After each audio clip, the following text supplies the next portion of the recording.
Welcome to chef special.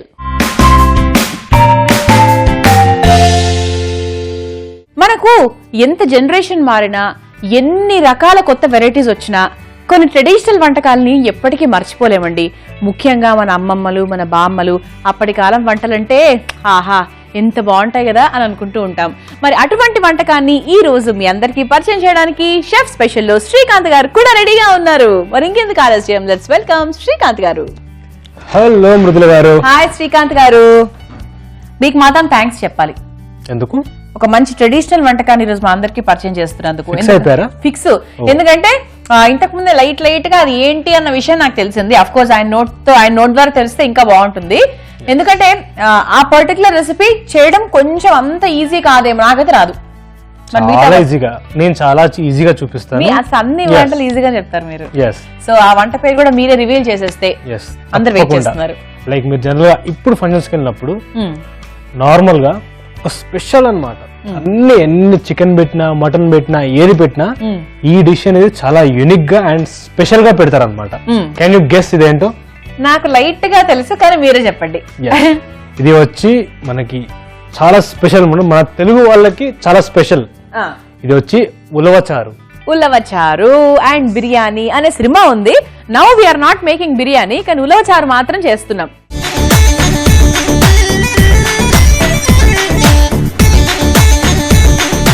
మరి ఇంకెందుకు late, ఉలవచారు తయారు చేసుకోవడానికి కావలసిన పదార్థాలు ఏంటో చూద్దాం.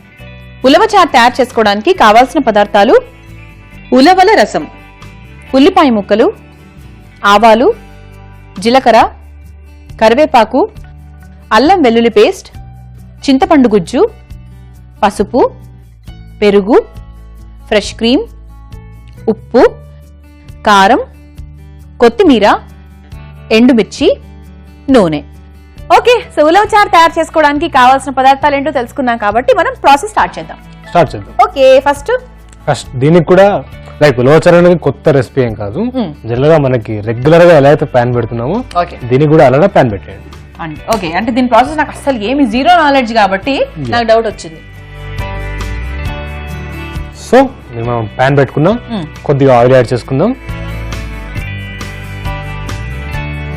జనరల్ గా అథెంటిక్ గా కొన్ని చోట్ల గీ వాడుతుంటారు, నెయ్యి వాడుతుంటారు, బట్ మనం మాత్రం ఆయిల్ యూజ్ చేస్తున్నాము. అందరు నాకు తెలిసి కొంతమంది కొంచెం కుండల టైప్ లో కూడా చేసుకుంటూ ఉంటారేమో అని. ట్రెడిషనల్ వంటకం కదా. సో దీనికి మనం కొద్దిగా ఫస్ట్ యాజ్ వెల్ దీనికి పోపు స్టార్టింగ్ చేస్తాము. సో కొద్దిగా ఆవాలు అండ్ కొద్దిగా జీలకర్ర, ఎండుమిర్చి. మనకి పోపు అనేసరికి జనరల్గా 3 కామన్ గా వస్తాయి. కావాలనుకుంటే శనగపప్పు కూడా వేసుకోవచ్చు. మన పోపు దినుసులు యాడ్ చేసేసుకున్నాము. ఇప్పుడు ఇందులో మనం కొద్దిగా కరివేపాకు, తాలింపులో కరివేపాకు వెళ్తుంది. సో కొద్దిగా కరివేపాకు అండ్ కరివేపాకు కొద్దిగా ఫ్రై అయ్యాక మనం కొద్దిగా ఆనియన్. సో కొద్దిగా ఆనియన్ కూడా యాడ్ చేసుకున్నాం. ఆనియన్ కొద్దిగా మీడియం యాడ్ చేసుకోవాలన్నమాట, ఎక్కువ యాడ్ చేసుకోకూడదు. ఎక్కువ యాడ్ చేసుకుంటే మనకి స్వీట్నెస్ ఎక్కువ అయిపోతుంది. సో కొద్దిగా లైట్ గా ఆనియన్ చూసి యాడ్ చేసుకుంటే సరిపోతుంది. నెక్స్ట్ ఇప్పుడు మనం ఇందులో కొద్దిగా అల్లం వెల్లుల్లి పేస్ట్. జనరల్ గా వచ్చి మనకి ఉలవచారులో కూడా అల్లం వెల్లుల్లి పేస్ట్ ఉంటుందా? ఎస్, అథెంటిక్ గా చేసినప్పుడు వాళ్ళు అల్లం పేస్ట్ యాడ్ చేయరు. బట్ ఇలా షార్ట్ కట్ ప్రాసెస్ చేసినప్పుడు కొద్దిగా మనకి ఆ ఫ్లేవర్స్ యాడ్ కావాలి. సో మనం కొద్దిగా అల్లం వెల్లుల్లి పేస్ట్ కూడా యాడ్ చేస్తున్నాం. ఓకే, ఉల్లిపాయలు కూడా బాగా ఫ్రై అయిపోయి మనం కొద్దిగా పసుపు యాడ్ చేసుకుందాం. పసుపు కొద్దిగా మీడియం గా, సౌత్ ఇండియన్ డిషెస్ పసుపు మనం యాడ్ చేస్తాం. ఎస్, సో కొద్దిగా పసుపు, ఎట్ ది సేమ్ టైం కొద్దిగా కారం, చాలా కొద్దిగా కారం యాడ్ చేసుకున్నాక కొద్దిగా లైట్ గా రోస్ట్ అయ్యాక మన చారు అన్నాం కదా, దాని నుంచి తీసిన వాటర్ ఏదైతే ఉందో అది ఇందులో యాడ్ చేసుకుందాం. ఉలవలు మామూలుగా అప్పటి రోజుల్లో అయితే 1:10 పార్ట్స్, అంటే ఒక కప్పు ఉలవలు తీసుకుంటే దానికి 10 నీళ్లు ఆ రేషియోలో మామూలుగా ఉడికిస్తూ ఉండేవాళ్ళు. మనం ఏం చేసామంటే మామూలుగా కుక్కర్ లో ఉడికిచ్చేసాం. అప్పుడు కొంచెం గ్రేవీ, అంటే అలా ఉడికిస్తే గ్రేవీగా అక్కడ కొంచెం థిక్ గా ఉంటుంది. ఇది ఏంటంటే కొంచెం నీళ్లుగా ఉంది. So this is a main ingredient కాబట్టి మనం దీని మీద బాగా ఫోకస్ చేయాలి. అదొక్కటి కొంచెం టైం టేకింగ్. ఎస్. సో ఇది బాగా మరుగు రావాలా? ఎస్, ఇది కొద్దిగా మరుగు వస్తే సరిపోతుంది. కొద్దిగా మరుగు వచ్చాక రిమైనింగ్ యూనిట్స్ యాడ్ చేసుకోవాలి. ఓకే, ఇది మరుగు వచ్చింది కదా? మరుగు వచ్చింది. ఇప్పుడు మనం దీన్ని థిక్ చేయాలి. ఓకే. సో ఆ ప్రాసెస్ లో థిక్ చేయడానికి థిక్ అవుతుంది. బట్ ఇక్కడ మనం థిక్ చేయడానికి చిన్న చీటింగ్ చేస్తున్నాం. చీటింగ్? ఎస్. ఎలా? మనం ఉలువల్ని కొద్దిగా గ్రైండ్ చేసాం. ఓకే, పచ్చి మనం ఉడకబెట్టాం కదా, అవును, ఆ వాటర్ తీసే ఉలువలు ఉంటాయి కదా, అవును, ఆ ఉలువల్ని గ్రైండ్ చేసి పెట్టుకున్నాం అన్నమాట. Okay okay. ఆ నీళ్లు పిండగా వచ్చినటువంటి ఆ ఉలవల్ని గ్రైండ్ చేసి పేస్ట్ తయారు చేశారు. ఎందుకు? ఆ కొంచెం థిక్నెస్ రావడానికి. సో మనం దీన్ని ఇందులో యాడ్ చేసేద్దాం. సో యాడ్ చేసేసాము. సో సో మనం వేసిన వెంటనే తెలిసిపోతుంది, చూసారా? అవును, బాగా థిక్ అయిపోయింది కదా. థిక్ అయిపోయింది బాగా. ఇందులో మనం ఇప్పుడు మనకి ఉలవచారు కొద్దిగా తీయగా పుల్లగా చిక్కగా ఉంటుంది అనమాట. సో దానికోసం మనం టామరిన్ పల్ప్ తీసుకున్నాం. అంటే థిక్ టామరిన్ పల్ప్.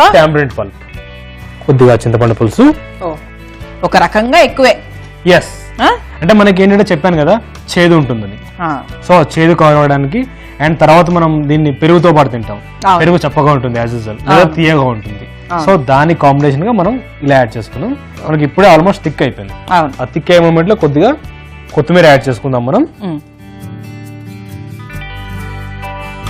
అండ్ మనకు కావాలనుకుంటే ఇందులో కొద్దిగా క్రీమ్ యాడ్ చేసుకోవచ్చు. జనరల్ గా మేము హోటల్స్ లో చేసినప్పుడు క్రీమ్ యాడ్ చేస్తాం, బట్ అథెంటిక్ గా చేసినప్పుడు క్రీమ్ యాడ్ చేయరు. చక్కెర ఏమైనా వేసుకోవచ్చా? ఒకవేళ కమ్మదనం ఏమైనా కావాలంటే చింతపండు లేదు, మనకి ఆ చక్కెర వేసినట్టయితే టేస్ట్ మొత్తం పాడైపోతుంది. No sugar. yes, మనం కొద్దిగా క్రీమ్ యాడ్ చేసుకుందాం. ఓకే, ఎక్కువ కాదు, క్రీమ్ అనేది ఆప్షనల్ కదా. ఆప్షనల్.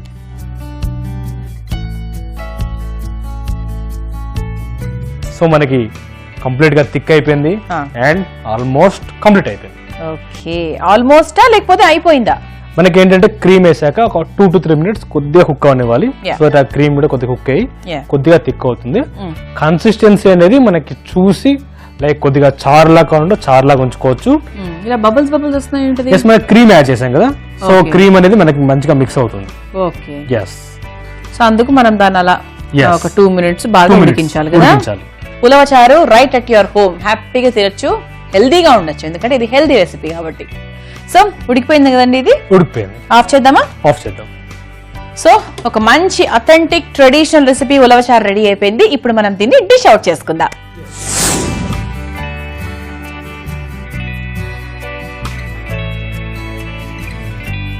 సర్వ్ చేసుకుందాం. ఓకే, మనం ఏంటంటే ఆల్రెడీ ఉలవల్లో కొద్దిగా ఉప్పు వేసుకున్నాము అండ్ సర్వ్ చేసే ముందు కొద్దిగా ఉప్పు యాడ్ చేసుకుంటే బెటర్. ఎస్. సో నేను కొద్దిగా ఉప్పు ఇప్పుడు యాడ్ చేస్తున్నాను. ఓకే, సో చింతపండు పులుపు కూడా ఉంటుంది కాబట్టి కొంచెం దాన్ని. సో కొద్దిగా ఉప్పు యాడ్ చేస్తున్నాను అండ్ ఉప్పు అలా పైన ఉంచవచ్చు అనమాట. పర్వాలేదు, ఎందుకంటే ఇది పెరుగుతో తీసుకుంటారు కాబట్టి ప్రాబ్లం లేదనమాట. సో ఉప్పును అలా పైన ఉంచేద్దాం అండ్ కొద్దిగా కొత్తిమీరతో గార్నిష్ చేసుకుందాం. అండ్ మనం ఇది పెరుగుతో సర్వ్ చేస్తున్నాం కదా, సో పెరుగుని కొద్దిగా గార్నిష్ గా వాడుకుందాం. ఓకే, సో మన తెలుగు వాళ్ళ స్పెషల్ ఉలవచారు రెడీ అయిపోయింది. హెల్దీ ఉలవచారు రెడీ అయిపోయింది. సో టేస్ట్ చేసి చెప్పండి ఎలా ఉందో. ఓకే, సో వెరీ హెల్దీ ఉలవచారు. ఇంతకుముందు ఆల్రెడీ డిస్కస్ చేసాం మనము. అంటే ఇట్స్ ఫ్యాట్ కట్టింగ్. మనం బాగా తినేసినప్పుడు కొంచెం మనకి అలా మన ఫ్యాట్ లెవెల్స్ ని అలాగే మన క్యాలరీస్ ని అలా బర్న్ చేస్తూ కొంచెం మనకు లైట్ కంటెంట్ తీసుకోవాలి అన్నప్పుడు మనం ఉలవచారు మామూలుగా తీసుకుంటూ ఉంటారంట. ఈ రోజు నాకు తెలిసిన విషయము. సో ఇంత సూపర్ అథెంటిక్ ట్రెడిషనల్ ఉలవచారుని మీరు తయారు చేసుకోవాలి అనుకుంటే దీనికి కావాల్సిన పదార్థాలు తయారు చేసుకునే విధానం మరొకసారి చూద్దాం.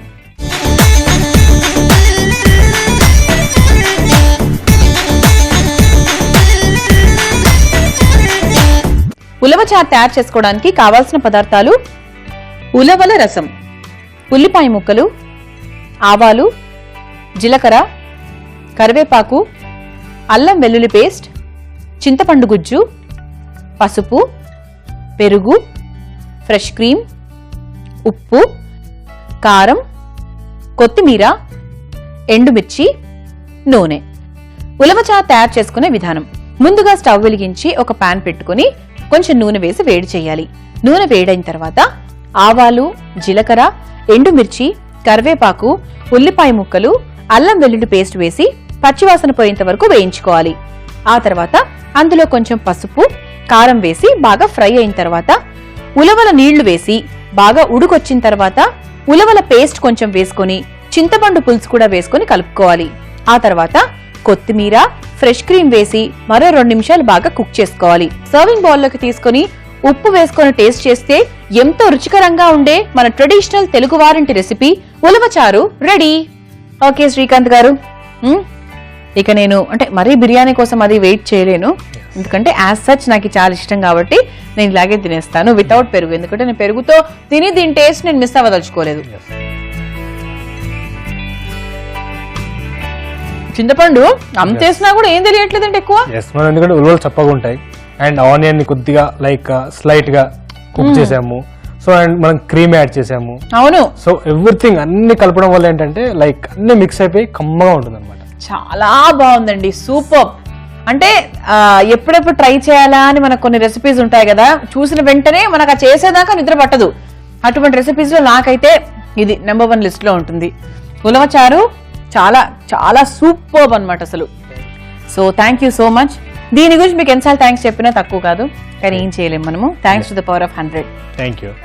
సో చూసారు కదా, మరి ఉలవచారు అద్భుతంగా ఉంది. ఎవరికి ఇష్టం ఉండదు ఉలవచారు. మరి ఒకవేళ కనుక మీరు ఉలవచారు పద్ధతిని ప్రాసెస్ ని మిస్ అయ్యి ఉంటే కనుక facebook.com/ETV Abhiruchi షెఫ్ స్పెషల్ లోకి వెళ్ళి తెలుసుకోవచ్చు. Otherwise youtube.com/ETV Abhiruchi chef special లోకి వెళ్ళారంటే కూడా ఉలవచారు ఎలా తయారు చేసుకోవాలో తెలుసుకోవచ్చు. సో చూసారు కదా, ఇవాటి special ulavacharu only on chef special. Next episode లో మరో సూపర్ రెసిపీతో మళ్ళీ కలుసుకుందాం. అంతవరకు బాయ్ బాయ్.